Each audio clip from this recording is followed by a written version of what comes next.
ATC World, a desire to connect the world.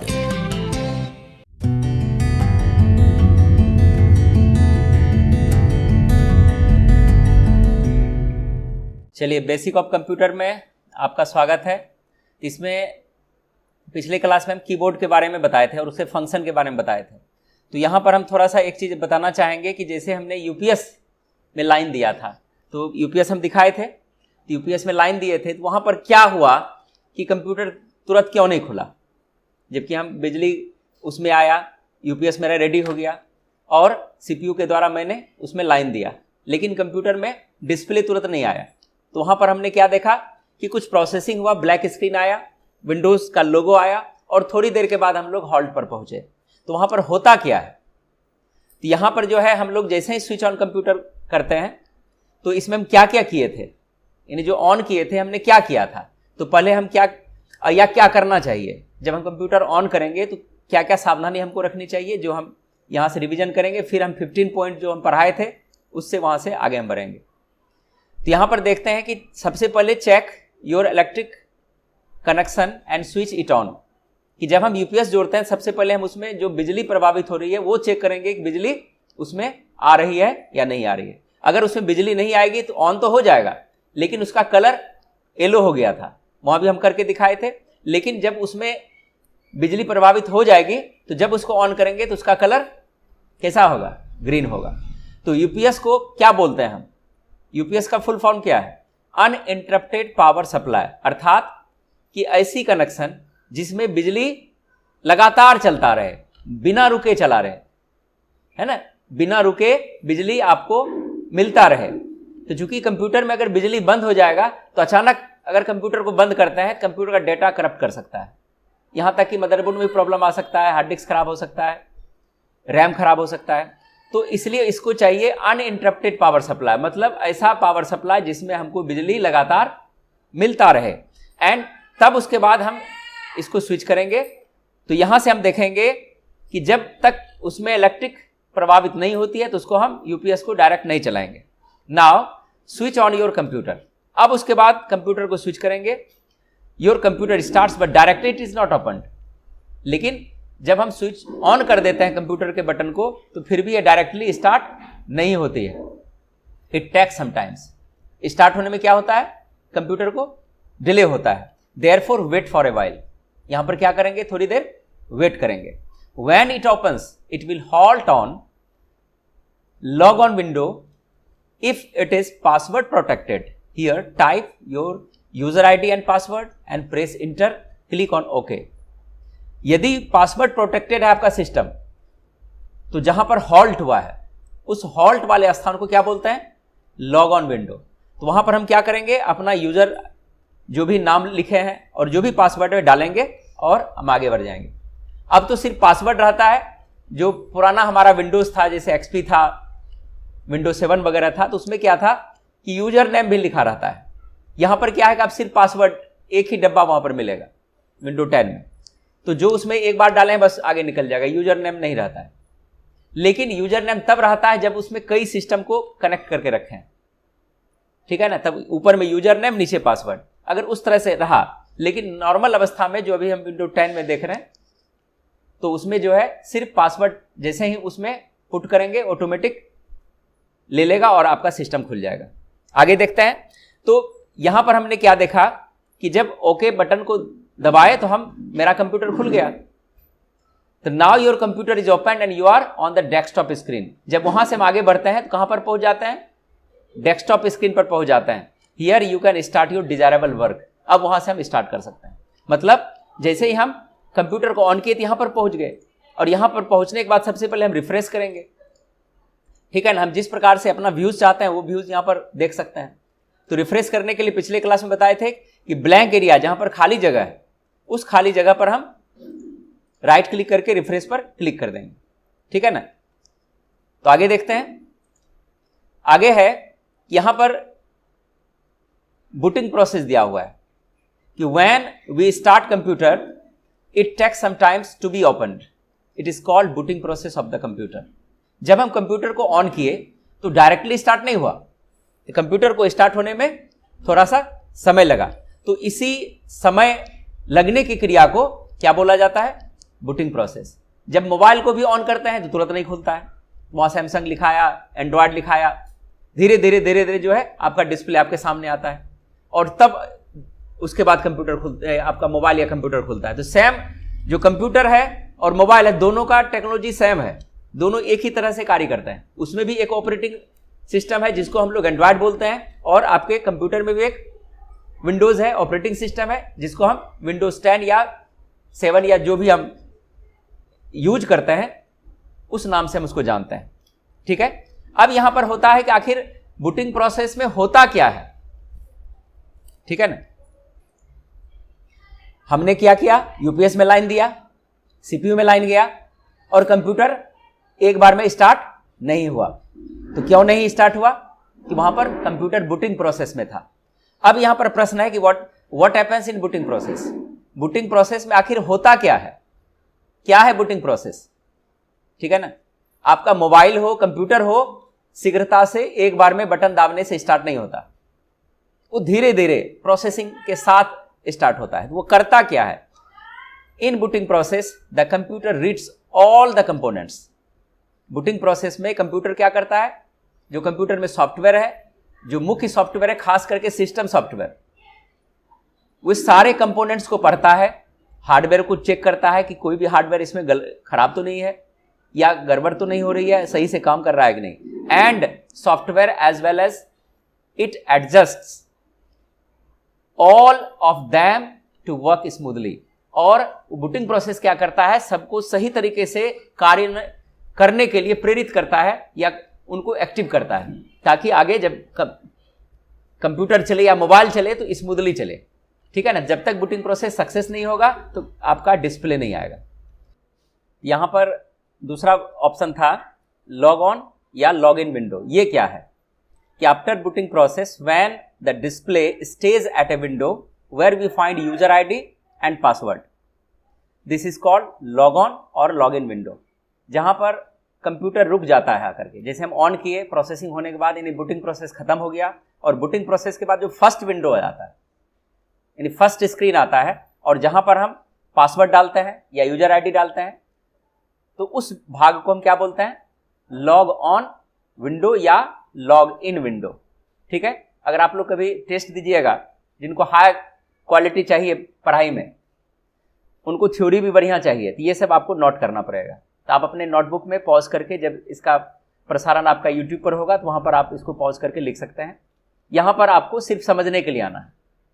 Theory अब जो है आपको बहुत आसान हो गया, बोर्ड पर लिखाते थे, पढ़ते थे, उसको फिर परेशानी भी लिखने में, समझना खत्म हो गया। तो कंप्यूटर आपको इतना मदद कर रहा है कि आप सोच नहीं सकते हैं। ठीक है ना, आगे उसके बाद थोड़ा सा यहाँ पर कंप्यूटर का डेफिनेशन है। अगर जो नए छात्र हैं, अगर आपको पता नहीं है कंप्यूटर क्या है, तो थोड़ा सा यहाँ से आप देख सकते हैं। यहाँ पर कंप्यूटर का डेफिनेशन दिया हुआ है कि computer is a high speed electronic device that is capable to accept the data as an input, processes it and gives a desirable output step by step. Computer एक तीव्र गति वाला विद्युतीय यंत्र है जो किसी भी डेटा पर प्रतिक्रिया करता है, उसे पढ़ता है और हमें एक इच्छित परिणाम देता है। कंप्यूटर को हिंदी में संगणक मशीन कहा जाता है। ठीक है, यहां पर क्या हुआ? तो यहां पर क्या देखे कि कंप्यूटर तीव्र गति वाला विद्युतीय यंत्र है, इलेक्ट्रॉनिक डिवाइस है। क्या करता है? किसी भी डेटा को पढ़ता है, उस पर प्रतिक्रिया करता है और आप जैसा चाहते हैं वैसा आपको रिजल्ट दे देता है। ठीक है ना, तो डेटा यहां पर एक शब्द आया, किस तरह का शब्द आया कि डेटा आर, ध्यान रखिएगा, डेटा शब्द डेटम से बना है। ये जो है विदेशी शब्द है, अंग्रेजी अपनी एक स्वतंत्र भाषा नहीं है। अंग्रेजी जो बना है कई भाषाओं से मिलकर बना है, मिक्सअप ऑफ सेवरल लैंग्वेजेस। ठीक है ना, तो अंग्रेजी में ये डेटा शब्द जो यहां पर कंप्यूटर में इस्तेमाल कर रहे हैं, डेटम से बना है, आंकड़े। डेटा का अर्थ हो गया आंकड़े और डेटम का अर्थ हो गया आंकड़ा। ठीक है ना, तो data are the raw materials of information. अब यहां पे एक शब्द फिर आ रहा है, इंफॉर्मेशन। क्या अर्थ हुआ कि डेटा इंफॉर्मेशन की सामग्री होती है। इंफॉर्मेशन का मतलब हुआ कि आपको एक रिजल्ट चाहिए। ठीक है, जैसे एग्जाम्पल में बहुत बार हम आपको बता चुके हैं कि आप पानी गर्म करते हैं, उसमें चाय पत्ती डालते हैं, दूध डालते हैं और जो उनकी सामग्री है उसको डालते हैं, उसको खौलाते हैं 100 डिग्री सेल्सियस पर और उसको कप में डाल देता है। तो आपको क्या मिला? जो मिला वही इंफॉर्मेशन। आप कंप्यूटर पर बैठे, आपको किसी कंपनी में बोला गया कि हमको बायोडाटा दो या रिज्यूम दो। आप कंप्यूटर पर बैठे टाइप किए, नाम, father's name, date of birth, nationality, जो भी आपका इंफॉर्मेशन था आपसे रिलेटेड या आपसे रिगार्डिंग, आप सारा दे दिए और लिख करके प्रिंट आउट करके निकाल लिए। तो क्या आपने निकाला? छाप करके क्या निकाला आपने? बायोडाटा निकाला। तो जो निकाला वो क्या निकला? इंफॉर्मेशन निकला। इसी को क्या बोला जाता है? आउटपुट। तो डेटा हम क्यों इस्तेमाल किए? आपने कंप्यूटर में जो बायोडाटा बनाया, आपने नाम लिखा, फादर्स नेम लिखा, पहले लिखा और लिखने के लिए नेम की जगह आप अपना नाम डाले। फादर्स नेम जो लिखा हुआ था वहां पर अपने पिताजी का नाम डाले, डेट ऑफ बर्थ की जगह डेट ऑफ बर्थ डाले और जो जो इंफॉर्मेशन था वैसे एज इट इज आप भरते चले गए। तो जो आपने काम किया, जिसका सहयोग लिया, कीबोर्ड से अक्षर का सहयोग लिया, आपने टाइप किया, तो कंप्यूटर ने उसको क्या किया? प्रोसेस किया और प्रोसेस करके आपके स्क्रीन पर डिस्प्ले दिया, आपको दिखाया कि देखिए आपका बायोडाटा इस तरह से है। ठीक है ना? जो आपको मिला वो क्या बन गया? आपका इंफॉर्मेशन मिला। यानी प्रिंटर से जो आपने रिज्यूम निकाला, प्रिंटर से जो आपने बायोडाटा निकाला, वो क्या था? आउटपुट था। आपका रिज्यूम कंप्यूटर भाषा के लिए आउटपुट है, अर्थात इंफॉर्मेशन है। इसीलिए इस फील्ड को इंफॉर्मेशन टेक्नोलॉजी भी बोला जाता है। हम कुछ प्राप्त करने के लिए कंप्यूटर में आते हैं, सीखते भी हैं, तो कुछ ना कुछ आपका रिजल्ट होता है कि हमको अकाउंटेंट बनना है, हमको डिजाइनर बनना है, हमको एनिमेटर बनना है, हमको हार्डवेयर इंजीनियर बनना है, हमको नेटवर्क इंजीनियर बनना है। ठीक है ना? तो कुछ ना कुछ आपके मन में है कहीं ना कहीं कि हम कंप्यूटर क्यों सीख रहे हैं, हमको कुछ कंप्यूटर से रिगार्डिंग कुछ रिजल्ट चाहिए। जो रिजल्ट है वही आपका इंफॉर्मेशन। ठीक है ना? कंप्यूटर फील्ड में बिना मतलब का कोई नहीं आता है। जैसे आप मैट्रिक पास कर गए तो एजुकेशन सिस्टम है बना हुआ है, आप पास कर गए, लेकिन वहां भी लक्ष्य है कि मैट्रिक पास करेंगे तभी हम किसी जॉब में जा सकते हैं आगे, अच्छी जॉब में। और अच्छी चाहिए तो इंटर पास करना पड़ेगा, और बढ़िया चाहे बीए पास करना पड़ेगा, और अच्छा चाहिए तो इंटर पास करना पड़ेगा। सबका स्टेप बना हुआ है। तो कुछ ना कुछ आप चाहते हैं वहां पर। तो कंप्यूटर में जो चाहते हैं और जो आपको मिल जाता है वो इंफॉर्मेशन का पार्ट हो जाता है। जो यहां पर क्या है कि इंफॉर्मेशन के लिए डेटा उनकी सामग्री है, रॉ मटेरियल्स है। अगर आपके पास चूल्हा है, सब कुछ है, आग है, यानी फ्यूल उसमें डाला हुआ है, और आपको चाय चाहिए लेकिन चाय पत्ती नहीं है, दूध नहीं है, पानी नहीं है, तो आपको क्या चाय पत्ती मिल जाएगी? चाय मिल जाएगा कप में?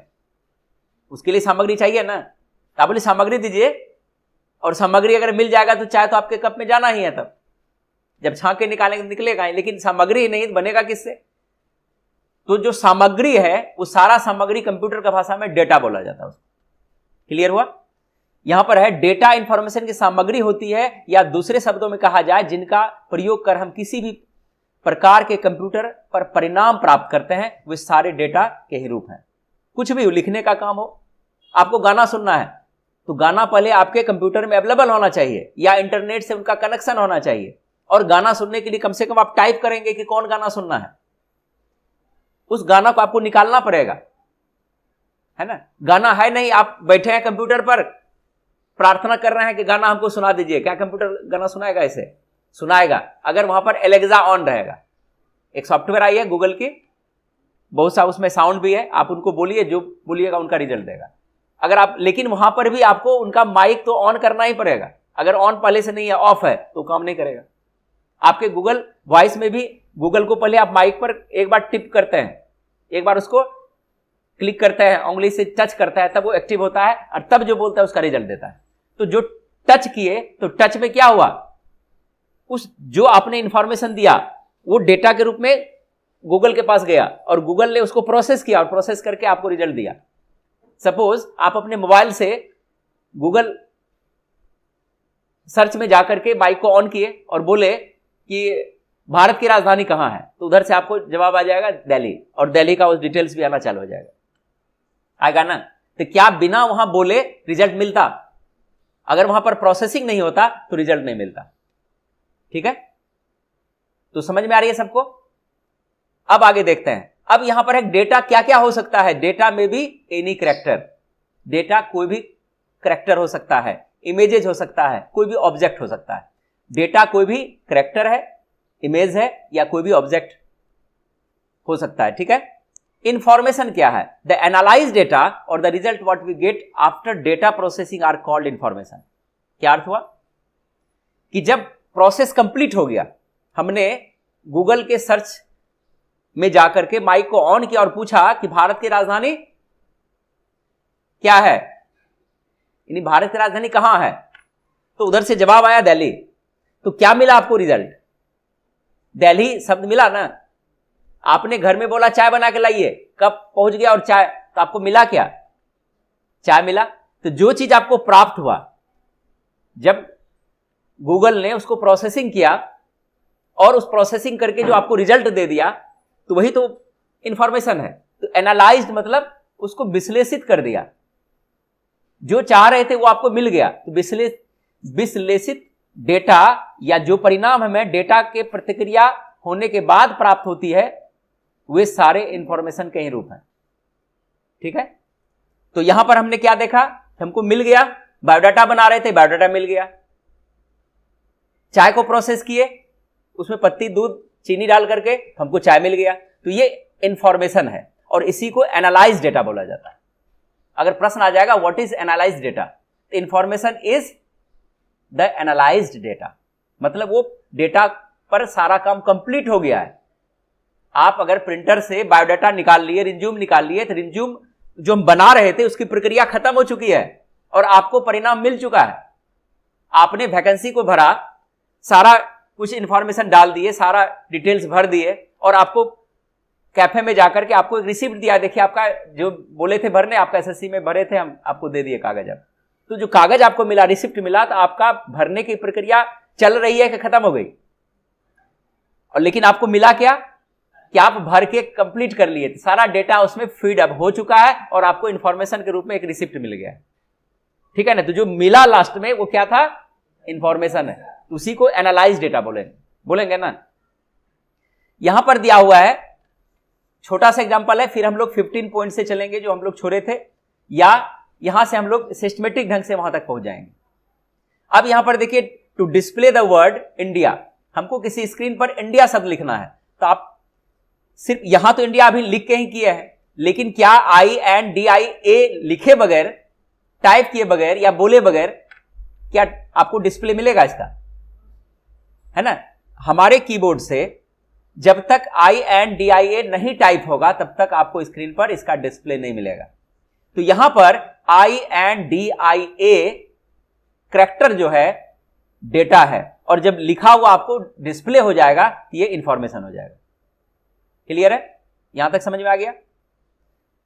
यहां पर भी एग्जांपल, छोटा सा एग्जांपल दिए हुए हैं जो आप अभी एग्जांपल हो चुका है कि यहां पर टी लीफ है, मिल्क है, शुगर है, वाटर है, ये डेटा है, और टी जो आपको मिलेगा ये इंफॉर्मेशन है।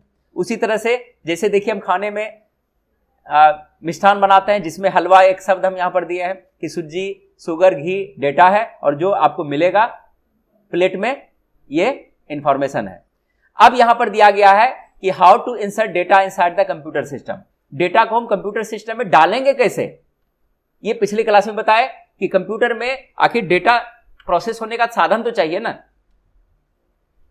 कोई ऐसा साधन हो जिसके द्वारा हम इसमें इनपुट करा सकें। तो इनपुट कराने के लिए पहला नियम है थ्रू टाइपिंग और दूसरा है यूजिंग माउस। जब तक हम ये दो वस्तु का इस्तेमाल नहीं करेंगे तब तक कंप्यूटर में कुछ भी आपका नहीं जाएगा। आपको बायोडाटा बनाना है, आप कंप्यूटर के सामने बैठ गए और सीधा ऐसे बैठे हुए हैं, तो क्या आपका बायोडाटा बनना चालू हो जाएगा? नहीं। तो आपको यहां पर कीबोर्ड टच करके जो जो प्रक्रिया है, जो जो आप भरना चाहते हैं, जो जो डिटेल्स लिखना चाहते हैं, उसको टाइप करना पड़ेगा। ठीक है। अब यहां पर दिए कि यहां पर है कि keyboard and mouse both are most complementary part of the computer. दोनों जो है बहुत ही महत्वपूर्ण और आवश्यक अंग है कंप्यूटर का। For operating the computer keyboard we require the knowledge of typing rules, जो हम पिछले क्लास में बता चुके थे। ठीक है ना। और ये मास्टर रूल था यहां पर, ये इसको बोलते हैं होम लेसन। ASDFG जो हम लोग टाइप किए थे ये होम लेसन है। आपको परीक्षा में कभी पूछ दिया जा सकता है कि बताइए कि कीबोर्ड का होम लेसन क्या है। तो होम लेसन में ASDFG और इधर से सेमीकोलन LKJH होगा, ठीक है ना, are known as the home keys और बटन्स, ठीक है ना। अब है कि एक रैपिड टाइपिंग कैसे स्टार्ट करते हैं, सबको आ चुका है। यहां पर double click on rapid typing tutor और click on it and press enter, click on introduction and do the practice. जो हम पिछले क्लास में बताए थे, नहीं भी जानते हैं तो एक बार फिर से देख लेते हैं। कि मान के चलिए आपका डेस्कटॉप यहां से नहीं दिख रहा है और आपको रैपिड टाइपिंग यहां से सर्च ही नहीं हो पा रहा है, तो आपको क्या करना है, यहां पर विंडो दबाना है और यहां पर टाइप करके रैपिड लिखना है। एंटर करेंगे तो ये रैपिड टाइपिंग आपके सामने यहां से खुल जाएगा, ठीक है। दूसरा तरीका है, अगर आपको मिल गया, यहां से कभी कभी बहुत ऐसे बच्चे होते हैं जो नए होते हैं तो उनको माउस चलाने नहीं आता है, वो क्या करते हैं, बोलता है डबल क्लिक दाबो, तो ऐसे ऐसे दाबता है और ये खुला भी नहीं, हम भी 2 बार दबे, ठीक है। तो इसको क्या करना है कि एक बार क्लिक करके आपको एंटर कर देना है, ठीक है, खुल गया। अगर डबल क्लिक करना है तो आपकी प्रक्रिया जो है, माउस की प्रक्रिया ये इस रूप में होना चाहिए, स्पर्श इसका हटना नहीं चाहिए, तब उसको 2 बार दबाएंगे, एकदम इस कंडीशन में। यहां पर देखिए अब खुल जाएगा, खुल गया। और यहां पर पहले अध्याय में इंट्रोडक्शन पे जाएंगे और यहां से बेसिक लेसन आपका जो आपको लैब में बताया जाता है। जो भी ऑनलाइन अगर क्लास इसको करते हैं, अगर कोई भी इस संदर्भ में आपको नोटिफिकेशन चाहिए तो आप हमारे व्हाट्सएप पर लिख करके भेजिए, इसका डिटेल्स हम आपको अलग से बताएंगे, क्योंकि ये लाइव क्लास के लिए है। जो यहाँ पर क्लास करते हैं, पढ़ते हैं, उनके लिए उनको ये यहाँ पर प्रैक्टिकली बताया जाता है। यहाँ पर क्या करेंगे, इंट्रोडक्शन को ये जो देख रहे हैं 1 से 2 लेसन हम कम से कम 3 दिन करेंगे। उसके बाद तीसरा लेसन जो है 1 दिन में कंप्लीट करेंगे, जितना बार 1 घंटे में हो जाए। इस तरह से 9 लेसन्स हैं। अब जो लेसन्स आपको परेशानी होती है उस लेसन को आप रिपीट यहां से कर लेंगे। कोई भी कमजोर रह गया फिर से बैक करके यहां से आ सकता है, ठीक है। उसी तरह से इसके बाद जाएंगे बिगिनर्स में। अब आप ये मत सोचिए कि आपका कोई इंस्ट्रक्टर है, अब उतना नहीं रहा। आप अभी जाकर के कोई भी मोबाइल खरीदेगा, चला पाइएगा कि नहीं, जबकि सबका कनेक्शन अलग अलग स्टाइल से है। सब कुछ, किसी में पीछे फिंगरप्रिंट दिया हुआ है, किसी में आगे दिया हुआ है, किसी में स्क्रीन पर है, किसी का बैक किसी तरह से है, तो थोड़ा बहुत अंतर आता है ना, लेकिन फिर भी चला लेते हैं कि नहीं। यहां पर आपको अपना पावर देना है कि सिस्टम हम आपको दिए हुए हैं और आप मेरा नियम पालन कीजिए, आप कंप्यूटर चलाने सीख जाइएगा। तो बिगिनर से लिए फिर बिगिनर्स का लेसन आएगा, देखिए। फिर इसी तरह से हम लेसन को बढ़ाते जाएंगे यहां से। इसके बाद यहां पर तीसरा है एक्सपीरियंस, ये वाला लेसन बढ़ाएंगे। इसमें भी आपका यहां से आप चेंज कर सकते हैं लेसन को, ये पार्ट वाइज बना हुआ है।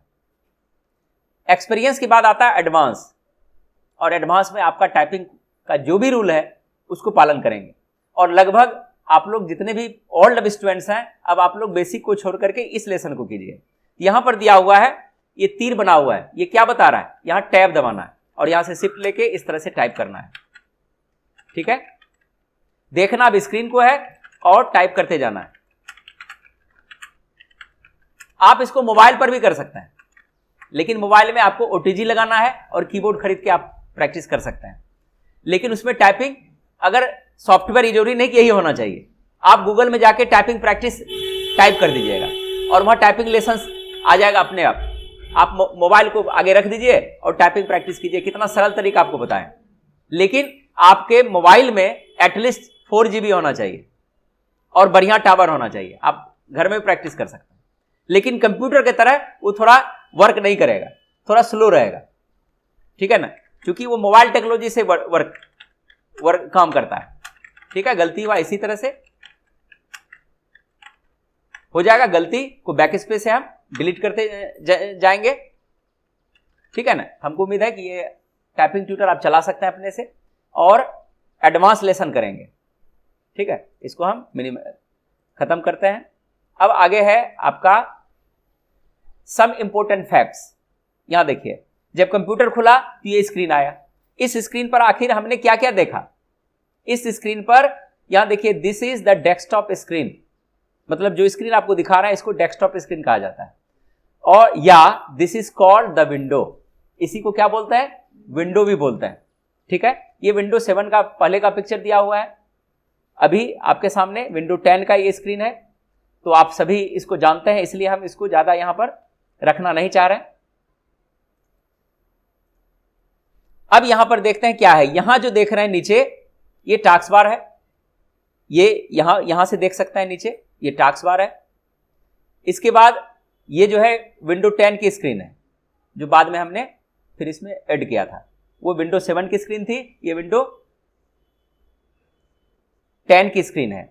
आगे है कि नोट्स में दिया है कि विंडो और डेस्कटॉप स्क्रीन आखिर होता क्या है। The main screen of the operating system is known as the window और द डेस्कटॉप स्क्रीन। जो स्क्रीन यहां पर देखे, इसको विंडो स्क्रीन या डेस्कटॉप स्क्रीन बोलेंगे। विंडो या डेस्कटॉप स्क्रीन हम इसको बोल सकते हैं। विंडोज अगर एस लगाएंगे तो थोड़ा सा अंतर आ जाएगा। विंडो और विंडोज दोनों डिफरेंट चीज है।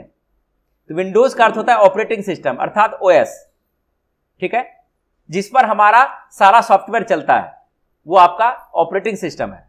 फिर at the task bar there is a tab at the bottom of the screen where we keep our minimised programs और applications is known as the task bar. ये जो स्टार्ट मेनू यहां पर दिखता है, ये जो ब्लू पट्टी रहती है या ये जो टैब बना हुआ है, रिबन बना हुआ है, ये टास्क बार है।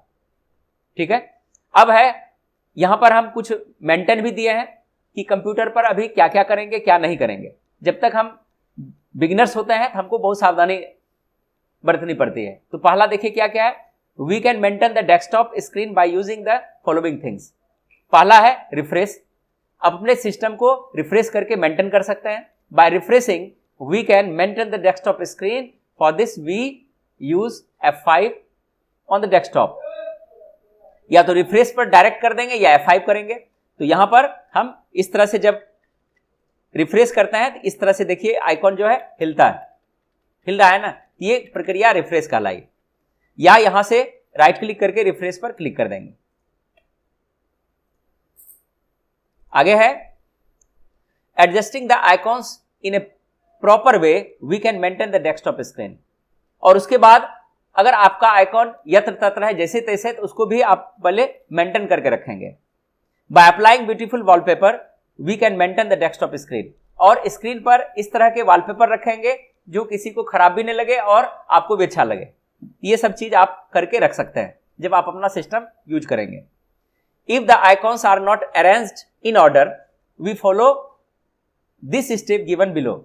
अगर आपका आइकॉन्स एडजस्ट नहीं है तो उसको एडजस्ट आपको करना है कि right click on blank area of the desktop screen, view click on auto arrange option. अगर कभी कभी आप देखते हैं किसी का ये इधर उधर है, तो ये चूंकि इसको हमको ऑटो अरेंज को हम खत्म करते हैं।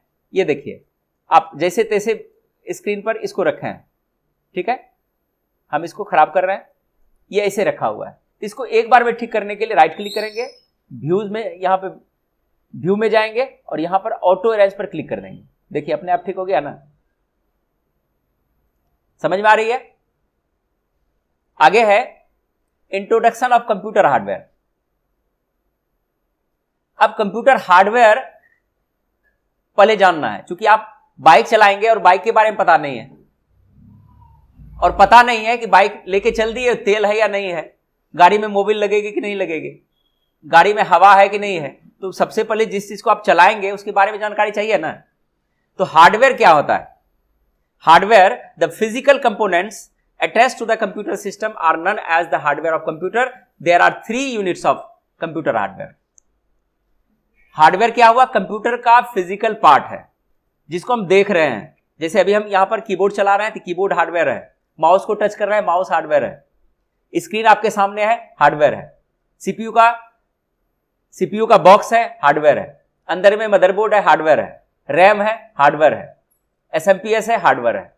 तो कंप्यूटर जिन जिन कंपोनेंट से मिलकर बना है उनका सारा फिजिकल पार्ट्स क्या हो जाएगा? कंप्यूटर का हार्डवेयर हो जाएगा। अब यहां पर देखते हैं कि इनको 3 यूनिट्स में बांटा गया है। तो यहां पर है इनपुट डिवाइस, आउटपुट डिवाइस और प्रोसेसिंग डिवाइस। तो यहां पर देखते क्या है कि इनपुट डिवाइसेस क्या है कि the devices of computer which are used to insert the data inside the computer are known as input devices.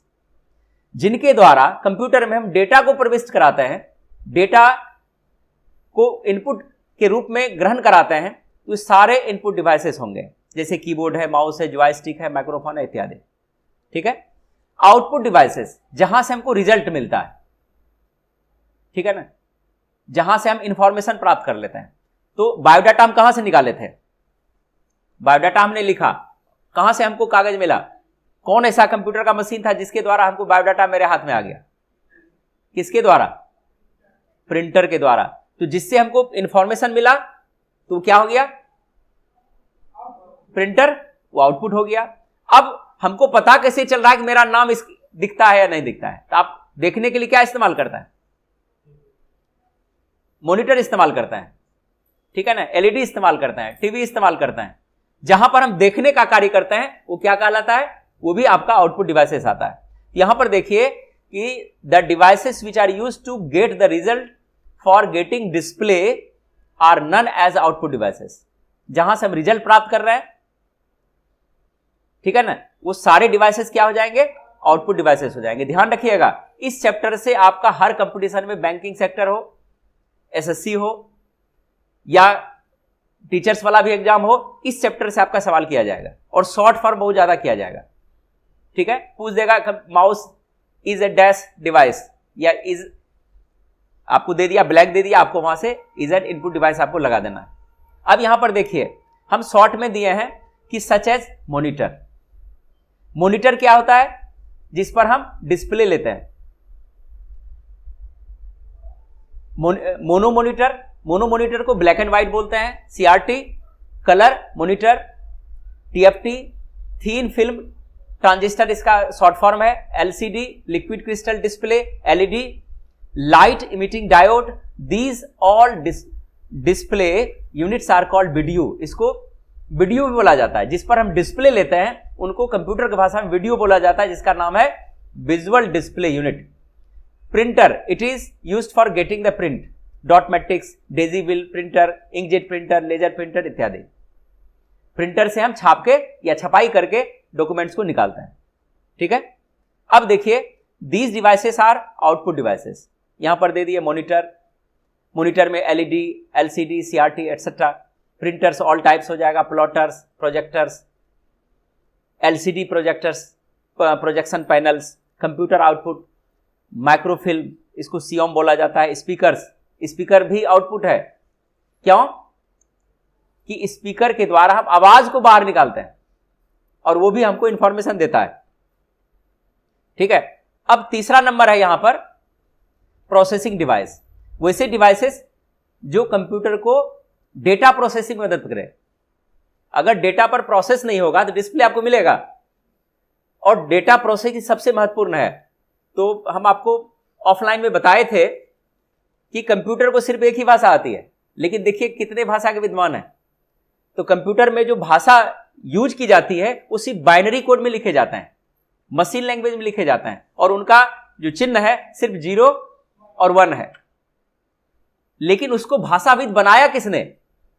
Computer में इतनी भाषाओं का प्रयोग होता है, किसने बनाया उसको? ऑपरेटिंग सिस्टम ने बनाया। अगर ऑपरेटिंग सिस्टम जितना पावरफुल होगा, उनके सॉफ्टवेयर ने उसको भाषाविद बनाया। क्या कंप्यूटर को अकाउंटिंग आती है? नहीं, लेकिन फिर भी कंप्यूटर में अकाउंटिंग करते हैं। किसके कारण? सॉफ्टवेयर के कारण। उसमें जो सॉफ्टवेयर हम डाले हैं उसके कारण। और सॉफ्टवेयर चलता कहां है? ऑपरेटिंग सिस्टम पर चलता है। तो जिनके द्वारा हम प्रोसेसिंग लेते हैं वो सारे डिवाइसेस क्या हो जाएंगे? प्रोसेसिंग डिवाइसेस में आ जाएंगे। The devices which are used for processing work and controlling the computer such as motherboard. अगर मदरबोर्ड नहीं होगा तो क्या कंप्यूटर आपका होगा कुछ? जो डिवाइस हम निकाल देंगे उस डिवाइस का प्रोसेसिंग खत्म हो जाएगा और कंप्यूटर कार्य नहीं करेगा। तो motherboard is the main board of which all the necessary components have been connected. ठीक है। तो motherboard is the main board of which all the necessary components have been connected. Motherboard computer का मुख्य board है जिसमें सारे components computer के connect हैं। उसके बाद है सीपीयू, सेंट्रल प्रोसेसिंग यूनिट। ये तो ब्रेन है, छोटा सा चिप होता है। कंप्यूटर का जो भी कार्य प्रोसेस होता है इसी के थ्रू होता है। ठीक है। It looks like a chip which is fitted to the motherboard and works as the brain of computer. अगर आपको परीक्षा में पूछ दे कि बताइए कंप्यूटर का ब्रेन किसको बोला जाता है, सीपीयू को। फुल फॉर्म क्या हुआ, सेंट्रल प्रोसेसिंग यूनिट। और हार्ट किसको बोला जाता है, मदरबोर्ड को कंप्यूटर का हार्ट बोला जाता है, ठीक है ना। Motherboard is known as the heart of computer. Clear है। अब यहां पर है दूसरा कंपोनेंट है जो हमको हेल्प करता है, रैम। रैम का full form random access memory. ये एक्सटर्नल होता है, इसको बाहर से हम किसी दिन दिखा देंगे फोटो में जो वीडियोस दिए थे उसमें रैम का अच्छा से हम बना के दिया है, ठीक है। उसके बाद है ROM, read only memory. RAM and ROM both are used as primary memory. Primary memory क्या हुआ, जब हम कंप्यूटर में लिखते हैं, ठीक है ना। अगर हम यहां पर मान के चलिए इस जगह गुड मॉर्निंग लिख देंगे, ठीक है। अगर हम इसको अभी बंद कर देते हैं बिना कुछ किए, तो फिर हम खोलेंगे, क्या गुड मॉर्निंग यहां पर दिखेगा, नहीं दिखेगा। लेकिन ये गुड मॉर्निंग जो भी स्थिर लिखा हुआ है, ये कहां पर सुरक्षित है, ये प्राइमरी मेमोरी में सुरक्षित है। तो प्राइमरी मेमोरी में क्या होता है कि अस्थायी रूप से डेटा को स्टोर करता है, अस्थायी रूप से नहीं। और अस्थायी रूप से डेटा को स्टोर करने के लिए हमें अन्य कंपोनेंट की जरूरत होती है, जैसे हार्ड डिस्क की जरूरत होगी। Hard disk this gives the computer for storing the large data inside it. इसमें बड़ा से बड़ा डेटा रखने के लिए हम इसमें इस्तेमाल करते हैं। Pen drive, chip, memory chip जो भी होता है, मेमोरी स्टिक, उसमें हम डेटा को रख सकते हैं। इसके पहले सीडी तो लोग धीरे धीरे भूल भी गया, डीवीडी कहीं कहीं मिलता होगा, ठीक है ना। अब तो कहीं से भी डीवीडी पर मूवीज बिकना बंद हो गया, क्योंकि मोबाइल में टाइप कीजिए और मूवीज आपके सामने, ठीक है। तो कहां कितना विकास हुआ ये सोच सकते हैं। जब एक समय था कि कैसेट को खरीदते थे और तब गाना सुनते थे, ठीक है ना। और बस वही कैसेट खरीदे, उसमें 5 गाना है तो 5 गाना आप सुन सकते हैं। लेकिन अब यहां क्या है कि हजारों गाना सुन सकते हैं, सिर्फ मन आपका होना चाहिए, और आपको इतना सुविधा मिल रहा है। तो hard disk is used as secondary storage devices, means we can store the data permanently, कि हम हार्ड डिस्क में डेटा को अस्थायी रूप से डाल के रख सकते हैं, ठीक है। तो वैसे पेन ड्राइव में भी अस्थायी रख सकते हैं। ध्यान रखना है कि सेकेंडरी डिवाइसेस आपका बहुत ही स्ट्रांग होना चाहिए। पेन ड्राइव खरीदे, सस्ता वाला खरीद लिया, डाटा डाल दिया, खराब हो गया। खराब कुछ भी हो सकता है, लेकिन अगर आप उसको सुरक्षित रखे हैं तो 100 साल भी आपका डेटा ज्यों का त्यों रह सकता है, ठीक है ना। इसलिए हम क्या करते हैं कि हम ड्राइव का इस्तेमाल करते हैं, यानी जो हमारे इंटरनेट पर हमको बहुत ऐसा जगह मिलता है जहां पर हम डेटा को स्टोर कर सकते हैं, अस्थायी वहां पर है, सिर्फ पासवर्ड आपको याद होना चाहिए। 100 जीबी 50 जीबी आपको जगह मिलता है, वहां पर डेटा को रख सकते हैं। तो हमको जो है आज का क्लास, उम्मीद है कि आपको जो है समझ में आ गया होगा। आपने मेरा क्लास देखा, समझा, जो भी आपकी सलाह होगी हम लेने के लिए तैयार हैं। इसी तरह से आप हमको मौका देते रहिए सेवा का। बहुत बहुत धन्यवाद। जय हिंद।